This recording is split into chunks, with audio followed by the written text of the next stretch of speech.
Living life, everyday, late at night, not okay.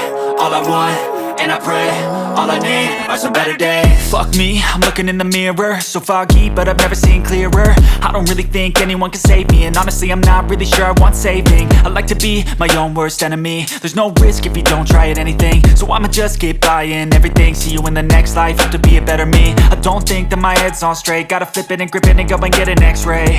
What's wrong with me? I just feel weight pushing on my chest and it squeezes till I suffocate. Better change my mindset, meditate. It's pretty cool that I'm alive and have better days. I could walk, see, hear, I should celebrate. Think I could change my mind, maybe elevate. Living life, everyday, late at night, not okay. All I want, and I pray, all I need are some better days. Yeah, all I need are some better days. Cause all I want, and I pray, I believe in the better days. I'm kinda stuck between a rock and a hard place. Do I work hard or live at my pace? You're only young once, yeah that's all great, but I also want a future where I'm okay. Living life is doing lots of cocaine. Wait no, it's living with no shame. Wait no, it's sleeping in on Sundays. I guess it's different for each of us and that's okay. Well I just wanna be happy, how to get there? Glad that you asked me. I think it's different for everyone. Some of us need work, others need fun. Some of us need purpose to